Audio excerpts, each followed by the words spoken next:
Que Deus abençoe a vossa vida de maneira rica e abundante. O título da mensagem desta manhã se denomina 8 votos feitos por Davi no Salmo de número 26. Eu convido a que você então abra sua Bíblia no texto supracitado e, podendo, fique de pé para que façamos a leitura deste Salmo, o Salmo de número 26. São apenas 12 versículos, vamos lê-lo integralmente nessa introdução ao texto. Salmo de número 26. Diz a palavra do Senhor, um salmo de Davi: Faz-me justiça, Senhor, pois tenho andado na minha integridade, e confio no Senhor sem vacilar. Examina-me, Senhor, e prova-me. Sonda o meu coração e os meus pensamentos, pois a tua misericórdia tenho adiante dos olhos, e tenho andado na tua verdade. Não me tenho assentado com gente falsa, e com hipócritas não me associo. Detesto a assembleia dos malfeitores, e com os ímpios não me assento. Versículo 6. Lavo as mãos na inocência, e assim andarei, Senhor, ao redor do teu altar, para entoar com voz alta os louvores e proclamar todas as tuas maravilhas. Eu amo, Senhor, a habitação de tua casa e o lugar onde a tua glória reside. Não colhas a minha alma com dos pecadores, nem a minha vida com a dos sanguinários, em cujas mãos há crimes, e em cuja mão direita está cheia de subornos. Quanto a mim, porém, ando na minha integridade. Livra-me e tem compaixão de mim. O meu pé está firme em terreno plano. Nas congregações bendirei o Senhor. Oremos. Pai amado, Deus bendito, lemos a tua santa e preciosa palavra e pedimos, Deus, fala conosco nesta manhã. Abençoa a nossa vida, fortalece a nossa fé, e o que nós pedimos, nós fazemos agradecidos em nome de Jesus. Amém e amém. Podem tomar os seus assentos. O livro de Salmo é um cancioneiro para o povo hebreu. São 150 salmos, e praticamente um terço deles nós não sabemos quem escreveu, não sabemos, são 50 salmos sem uma autoria precisa. 73 salmos são de Davi, uma grande parte deles então. Nós temos 12 salmos de Asaf, 10 salmos dos filhos de Coré, nós temos 2 salmos de Salomão, um salmo de Etã, um salmo de Emã e um salmo de Moisés. Portanto, se nós observarmos, tirando Moisés e os reis Davi e Salomão, todos os demais salmos foram feitos, ou criados, ou executados, ou compostos por pessoas que eram envolvidas com louvor, levitas da casa do Senhor. O livro de Salmos, em hebraico, é Tehillim, significa louvores, mas quando traduziram para o grego, eles colocaram psalmoi, daí vem o nome psalmos. Psalmoi significa hinos a serem tocados, não apenas cantados. Portanto, os salmos não são apenas para serem cantados vocalmente, mas também para serem conduzidos com instrumentos. E aí nós temos então um dos 73 salmos de Davi, que é o Salmo 26, sobre o qual nós extrairemos 8 votos que Davi faz com relação a esta canção. A maioria dos salmos são orações. E muitas das orações, e todas, como eu volto a dizer, todas essas orações, naturalmente, saem do coração do salmista, saem do coração do compositor. Mas quando saem do coração, são cantadas pela congregação. Porque são experimentadas por outras pessoas. Aquela experiência do salmista, mormente, ela também é ecoada na experiência de outras pessoas. E vamos então observar, nesta manhã, 8 votos que nós podemos extrair dessa canção do rei Davi. E o primeiro voto que nós podemos extrair está no texto do início do versículo 26, quando diz: Faze-me justiça, Senhor, pois tenho andado na minha integridade. Eu coloquei o termo integridade em hebraico aí, está escrito tom. Tom vem de tamam, significa ser integral, completo, não faltar nada. É a mesma palavra que nós vemos quando a Bíblia diz sobre perfeição. Por exemplo, em Deuteronômio capítulo 18, a Bíblia diz, olha, quando entrares na terra que o Senhor Deus te dá, perfeito serás. Aí quando nós falamos perfeito, a gente pensa assim, como é que eu posso ser perfeito? E nós então vamos para essa palavrinha tom, de tamim, e aí tamang, o termo tamim também se usa, né? Ser completo. O que significa completo? Não faltar nada. Então, quando a Bíblia diz para sermos perfeitos, significa não faltar nada. Olharmos para... Faltou alguma coisa? Quando nós saímos de casa, por exemplo, nós olhamos se estamos com a carteira no bolso, não é isso? Olhamos se estamos com o celular e estamos com a chave. Geralmente nós fazemos isso, não é verdade? Antes você passa no banheiro, você se olha no espelho, vê se a roupa está completa e aí você sai de casa. Essa é a conotação da palavrinha hebraica que se usa em perfeição, ou seja, completitude. Ele fala, Senhor, me faz justiça, porque eu tenho andado na integridade.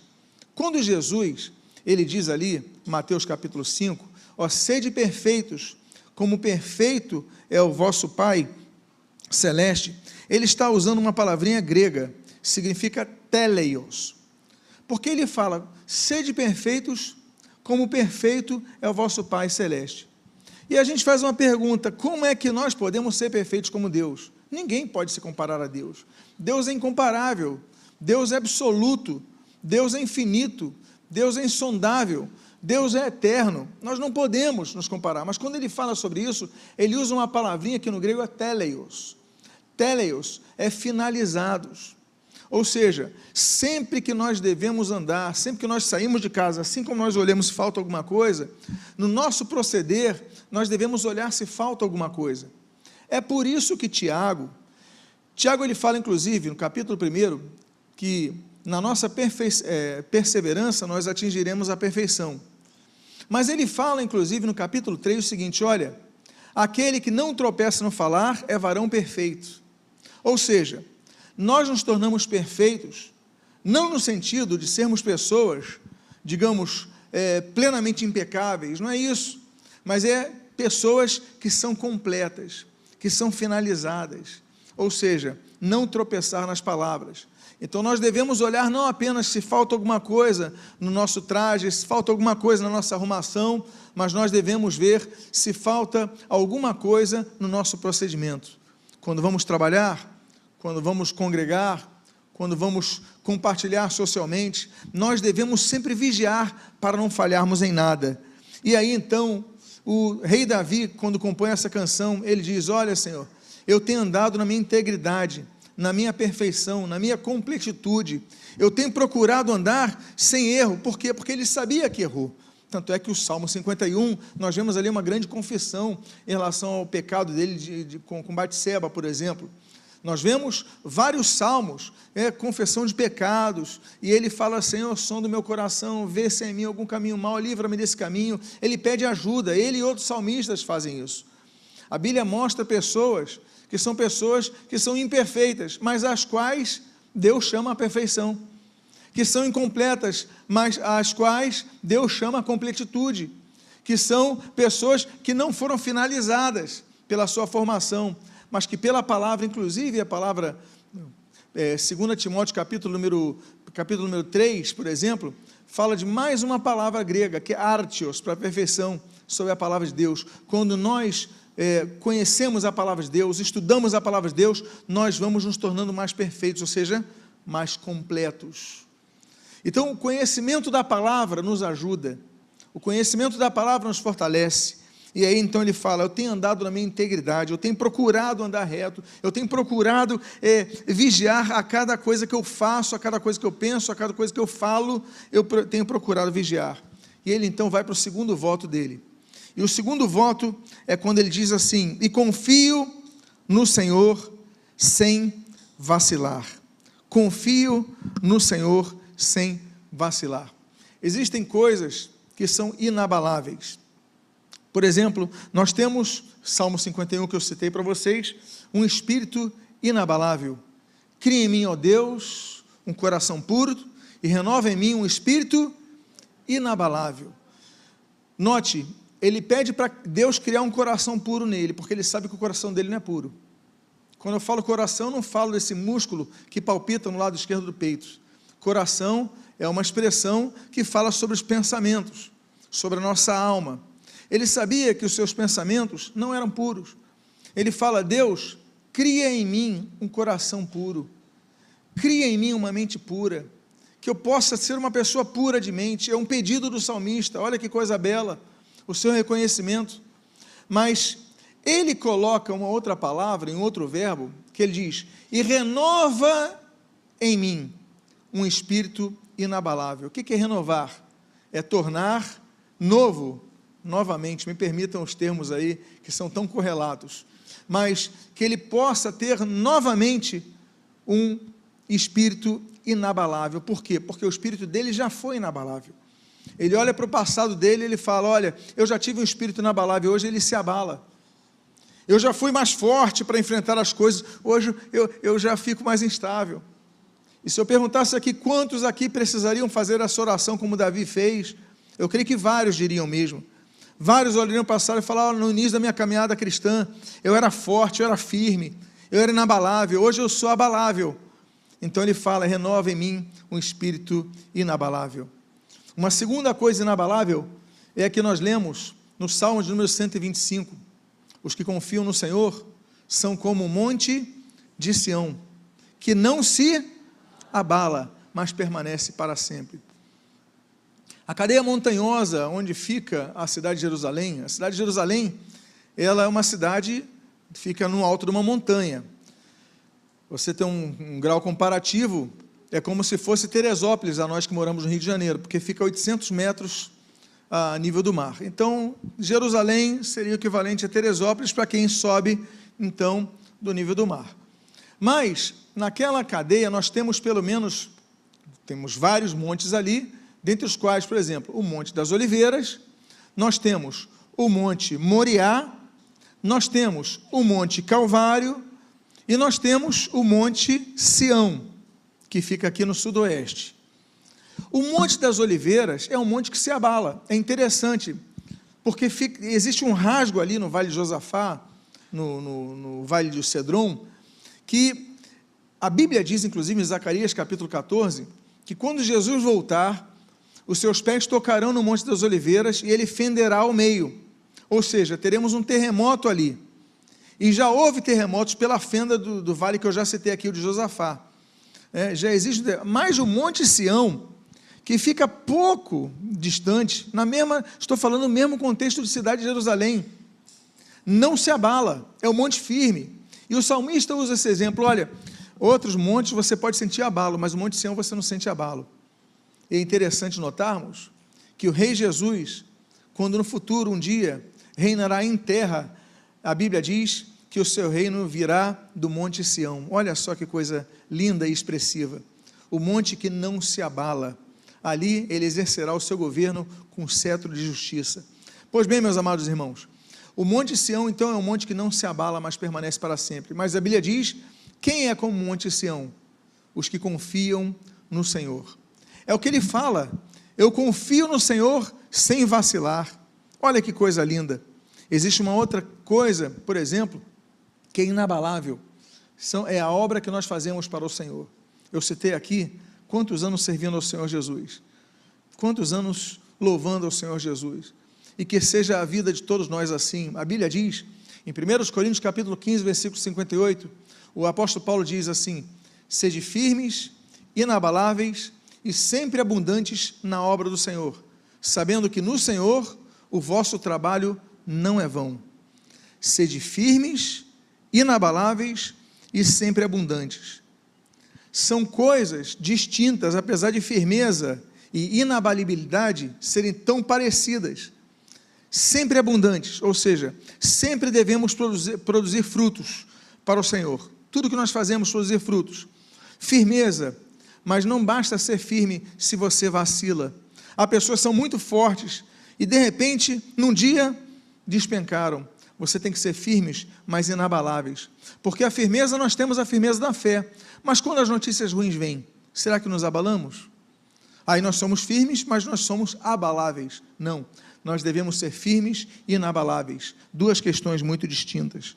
E aí, por isso que a Bíblia diz, em Efésios capítulo 6, os irmãos têm estudado nessa revista da Escola Bíblica Dominical sobre a armadura de Deus. Mas a Bíblia diz, portanto, tomai toda a armadura de Deus, para que vocês possam resistir no dia mau. Aí a Bíblia diz, e depois de teres obtido a vitória, permanecereis, o quê? Inabaláveis. Permanecer inabaláveis é um fato que acontece depois da vitória. E depois de teres obtido a vitória, permanecereis inabaláveis. Ou seja, nós temos que lutar, nós temos que vencer, e depois nós devemos permanecer firmes com a vitória. Ele fala, o seu segundo voto, e confio no Senhor sem vacilar, ou seja, de maneira inabalável. Nós não sabemos o contexto do momento da vida de Davi, quando ele escreveu isso, mas o fato é que ele estava muito convicto. Olha, eu confio no Senhor sem vacilar. Terceiro voto que o rei Davi faz no Salmo de número 26, se encontra no versículo 2, quando a Bíblia diz, examina-me, Senhor, e prova-me, sonda o meu coração e os meus pensamentos. Examina-me, Senhor, e prova-me. Deus é um Deus que prova. A Bíblia diz, no Salmo de número 11, que o Senhor prova o justo. A Bíblia diz, no provérbio de número 17, provérbio 17, que Deus prova o nosso coração. O nosso coração, todo momento é provado, nós somos tentados, e Deus nos prova naquele momento. A Bíblia diz que Satanás nos tenta, mas a Bíblia diz que Deus nos prova, porque Deus não tenta ninguém, mas Ele nos prova. Tanto é que em Deuteronômio capítulo 8, a Bíblia diz que Deus levou o povo de Israel ao deserto para o provar. Deus nos leva ao deserto, Deus nos conduz ao deserto. Não é isso que a Bíblia diz em Mateus capítulo 4? Quando a Bíblia diz, e o Espírito Santo conduziu Jesus ao deserto, ou seja, Jesus foi levado ao deserto para ali ser tentado por Satanás e provado pelo Pai. Nós somos provados em todo momento, meus amados irmãos, mas como diz Tiago, capítulo 1, versículo 12, bem-aventurado aquele que suporta a provação, porque depois de ser aprovado, ele receberá o quê? A coroa da vida. Nós então somos provados, e aí, linda essa oração, porque tem muita gente que fala assim, Deus, me livra da provação. Nós devemos pedir a Deus, como Jesus falou, livrar-nos da tentação, né? Livrar-nos do mal, mas a provação que vem de Deus é para o nosso benefício, não é para nos derrubar. Então o salmista, ele é muito maduro quando ele faz essa expressão, ele diz, Deus, examina-me, olha a coragem que esse homem tem, prova-me, sonda o meu coração e meus pensamentos. Deus, olha só a minha situação, pode me sondar, pode olhar os meus pensamentos, pode olhar o meu coração, prova-me, Senhor, vê se eu estou aprovado por Ti. Que coisa linda, é muita segurança desse homem, não é verdade? Será que nós conseguiríamos fazer essa oração hoje? Será que nós chegaremos em casa e diríamos a Deus, Deus, pode me provar agora, examina o meu pensamento, examina o meu coração, me prova? Ou será que você fala, não, Deus não me prova não, porque tem coisas escondidas aqui, me prova não, porque tem coisas erradas aqui? Então que nós possamos fazer o voto de Davi, Deus, limpa o meu coração. Agora, depois de pedir para Deus limpar, você diz assim, Deus, prova o meu coração. Há um quarto voto, que nós aprendemos com o rei Davi, quando a Bíblia diz, pois, no versículo número 3, pois a tua misericórdia, tenho-a diante dos olhos, e tenho andado na tua verdade, e tenho andado na tua verdade. Meus amados irmãos, a Bíblia diz que nós não devemos andar, Salmo 1, no conselho dos ímpios, não podemos andar. Muitas vezes nós andamos cercados de pessoas que não conhecem Deus, andamos cercados de pessoas, ficamos só ouvindo essas pessoas que não nos conduzem para Deus, mas nos afastam de Deus. Vivemos cercados de pessoas que nos influenciam para que neguemos a nossa fé, para que nos distanciemos de Deus. Mas a Bíblia diz, olha, bem-aventurado é aquele que não anda segundo o conselho dos ímpios, não se detém no caminho dos pecadores, não se assenta na roda dos escarnecedores. Nós devemos evitar pessoas que nos fazem mal espiritualmente. Nós devemos manter o contato, devemos manter a educação, mas nós devemos buscar o relacionamento com pessoas que nos conduzem a Cristo. Diga à pessoa que está do seu lado, procure andar com pessoas que te levam mais perto de Cristo.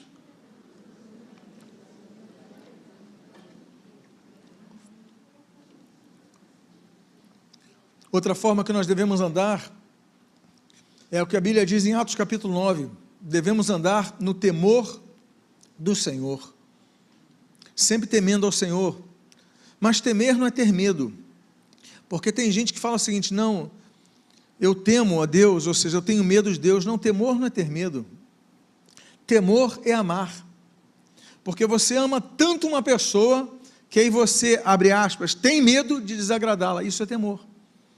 Você ama tanto a Deus, que o teu medo é desagradar a Deus, isso é temor, ou seja, é um gesto de amor, é um gesto de preocupação. Olha, eu temo desagradar a minha esposa, eu temo desagradar meus amigos, eu temo, isso é o temor.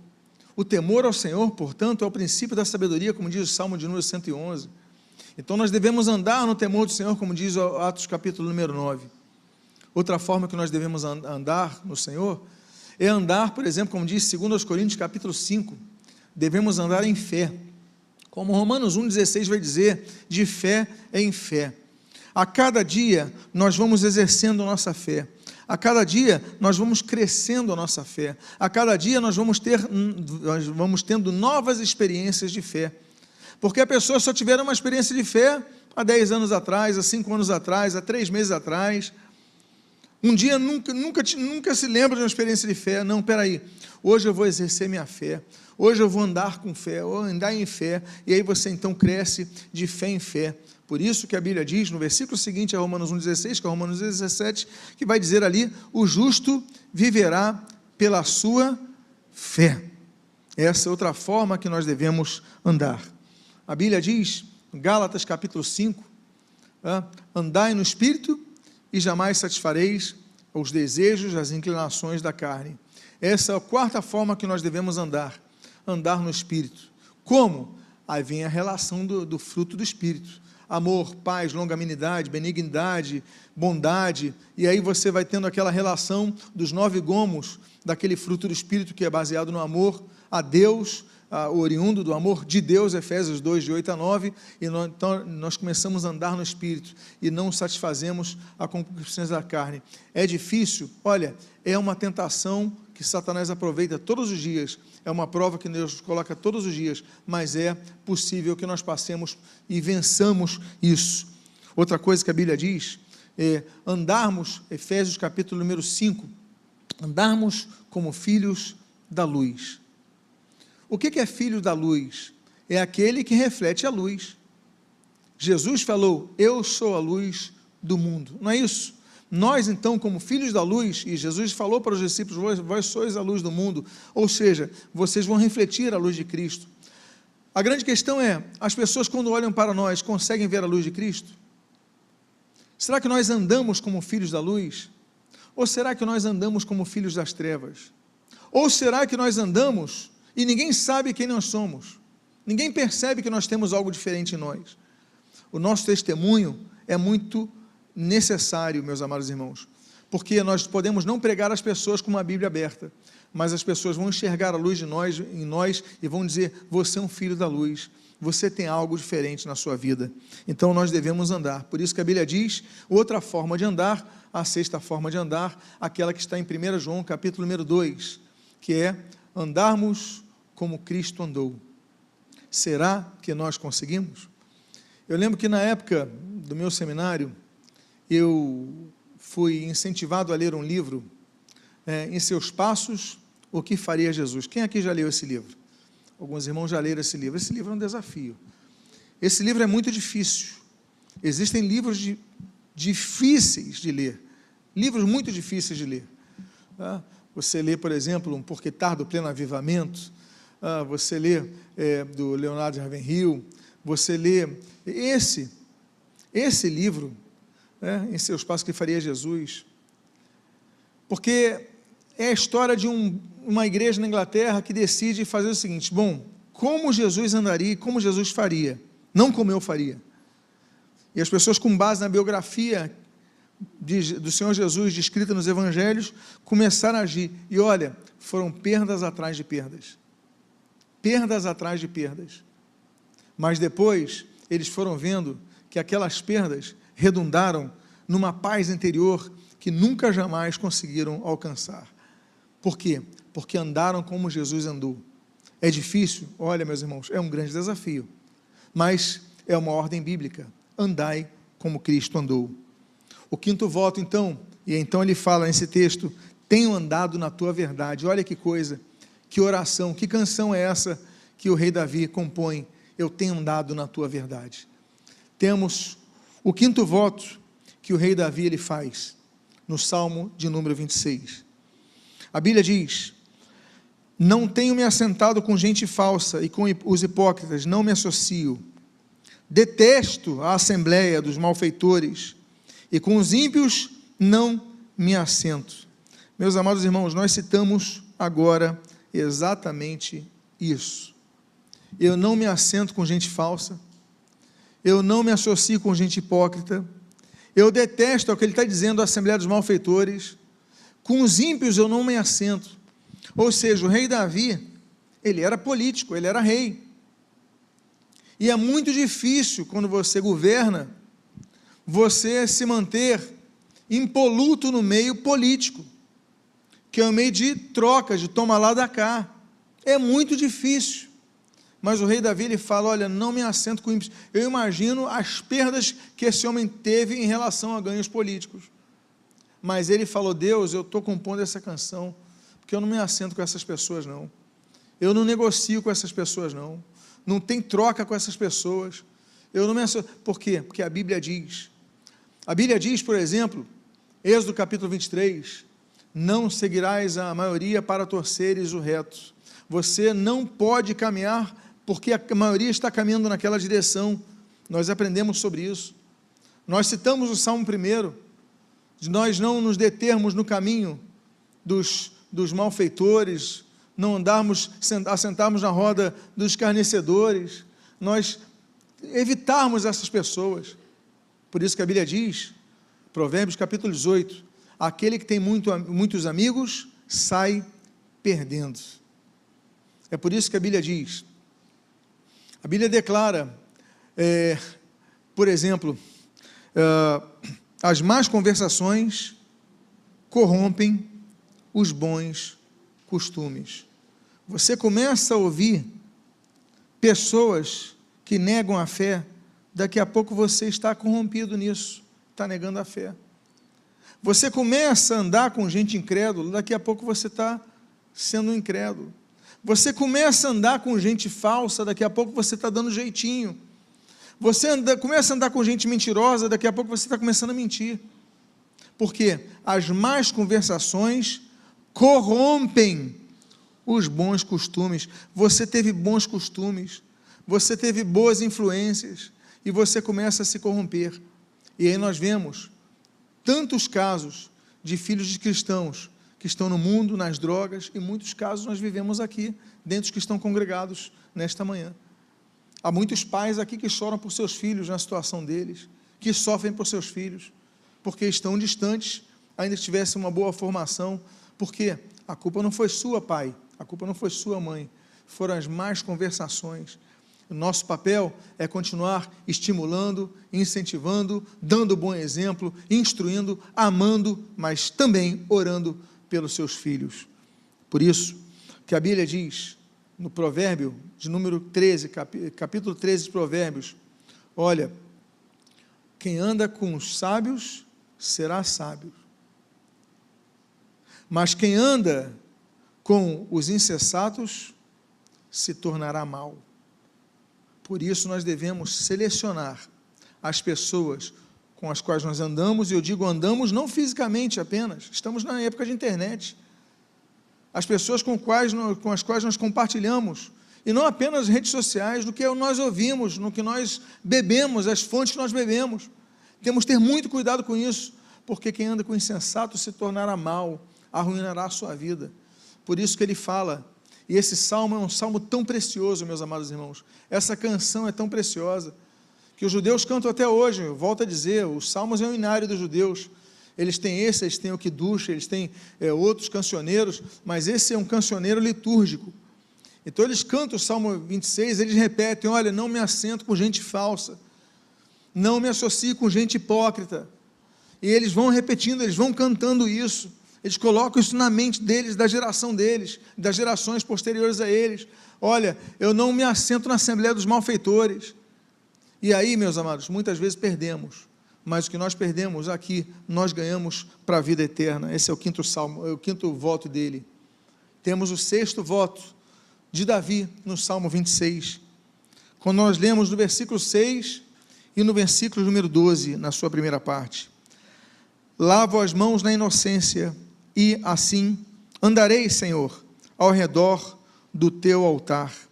E ele diz no início do versículo 12, o meu pé está firme em terreno plano. Eu vou repetir a primeira parte do versículo 6, lavo as mãos na inocência, e assim andarei, Senhor, ao redor do teu altar. Até hoje, os judeus, antes de entrarem no culto, eles lavam as mãos e os pés. No Shabat, é comum você, quando você vai a Israel, você vê no Shabat as pessoas andando na rua com toalhas. Por quê? Antes deles irem para a sinagoga, eles tomam banhos para lavar as mãos e os pés. Onde eles aprenderam isso? Levítico 16. Quando diz que o sacerdote, ele só podia oficiar depois de lavar as suas mãos. A limpeza ritual é algo que os muçulmanos, inclusive, eles pegaram do texto bíblico. O muçulmano, antes de entrar na mesquita, o que ele faz? Ele lava as mãos, lava os pés, não é isso? Ele lava as orelhas, ele tem um ritual. Você deve ter visto em alguns filmes que mostram os muçulmanos. Eles pegaram isso da Bíblia. Que significa que nós, para oferecermos algo a Deus, um culto a Deus, nós devemos lavar as nossas mãos, devemos lavar os nossos pés, ou seja, devemos nos purificar, devemos, e é o que a Bíblia fala sobre isso, em 1 Coríntios capítulo 11, versículo 28, a Bíblia diz, antes de nós tomarmos a ceia, olha, examine-se o homem, pois a si mesmo, e assim toma do pão e beba do cálice, ou seja, antes de nós cearmos, nós devemos examinar a nós mesmos, é um tipo de lavar as mãos, é um tipo de lavar os pés.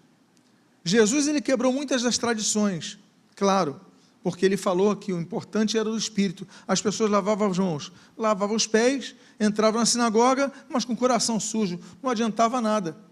Tanto é que falaram, olha, Jesus, teus discípulos não lavam as mãos antes de comerem, porque antes de comer você tem que lavar as mãos para agradecer a Deus o alimento. Olha que coisa.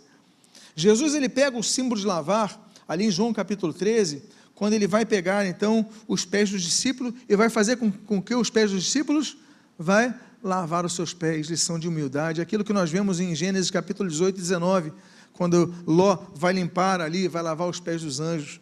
Meus amados irmãos, o lavar é algo tão importante, que o símbolo da conversão, quando você se converte, é aquilo que nós lemos em Romanos capítulo 6, o batismo nas águas, quando nós descemos o quê? As águas e nos lavamos, simbolizando o lavar purificador do Espírito Santo em nós, como diz Tito capítulo 3. Portanto, meus amados irmãos, nós devemos, antes de chegar no altar, pedir, Deus, tem misericórdia da minha vida, tem misericórdia de mim, antes de pregar, antes de louvar, antes de congregarmos, pedir ao Senhor pelo seu perdão. Sétimo e penúltimo voto, que nós lemos no capítulo 26 do livro de Salmos, é o que diz o versículo 8, eu amo, Senhor, a habitação da tua casa e o lugar onde a tua glória reside. Aquele Salmo 22, versículo 1, quando ele diz, alegrei-me quando me disseram, vamos à casa do Senhor, ele aqui está dizendo, eu amo, Senhor, a habitação da tua casa, amar a congregação dos santos. A Bíblia diz que nós não podemos deixar de congregar como fazem alguns, Hebreus capítulo 10, versículo 25, Por quê? Porque é o local onde nós congregamos.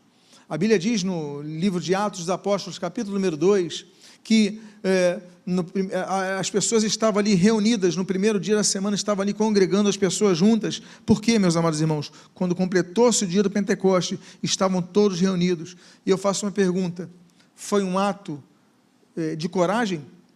Porque estamos falando de um homem, Jesus, que vai ser preso e vai ser crucificado por um crime contra o Estado, porque crucificação, ou você era um crime hediondo, ou você era um crime contra o Estado. Jesus, então, a perseguição a Jesus é uma perseguição do império, tanto é que junto à cruz só estava João, que era muito novinho, com as 3 Marias. Cadê os outros apóstolos? Eles estavam escondidos, mas a Bíblia diz que 50 dias depois, estavam todos reunidos, ou seja, não deixaram de congregar. Meus amados irmãos, por quê? Porque amo, Senhor, a habitação da tua casa. Olha que teste foi esse da pandemia que nós vivemos, porque durante as igrejas ficaram fechadas 3 meses, aqui no Brasil, 3 meses, sem abrir. Depois foi a abertura gradual, e as pessoas vindo, mas uma coisa era unânime nesse período, quando as pessoas voltavam, elas chegavam e todas elas usavam uma palavra: saudade. Que saudade eu tive de congregar. Não é a mesma coisa quando nós assistimos na internet. Eu sei que tem muitos assistindo essa mensagem na internet. Nós somos edificados, claro que nós somos edificados na internet, nós somos fortalecidos, vidas se convertem. Não estou criticando isso, eu estou dizendo que é diferente quando nós estamos congregados na casa do Senhor. Como eu amo estar na tua casa, como diz o salmista. Esse é outro voto que ele fez. E nós temos então o último voto que ele faz, nesse Salmo de número 26, quando ele diz: para entoar com voz alta os louvores e proclamar todas as tuas maravilhas. Onde? Ali diz: nas congregações bendirei ao Senhor. Nas congregações bendirei ao Senhor. Meus amados irmãos, vamos ficar de pé. A Bíblia fala tanto sobre o louvar a Deus, não é verdade? A Bíblia fala muito. Olha, a palavra aleluia, inclusive, só é usada 28 vezes na Bíblia. Das 28 vezes, 4 estão no Apocalipse 22, mas 24 estão no livro de Salmos. Então, aleluia significa louvado seja Deus. A Bíblia fala no Salmo de número 9 que nós devemos cantar de coração. A Bíblia fala no Salmo de número 47 que nós devemos cantar e louvar a Deus harmoniosamente. Então nós devemos louvar a Deus na congregação. Vamos então orar ao Senhor nesse momento. E como a Bíblia diz no Salmo de número 150, vamos louvar a Deus com instrumentos também? Vamos chamar aqui os músicos.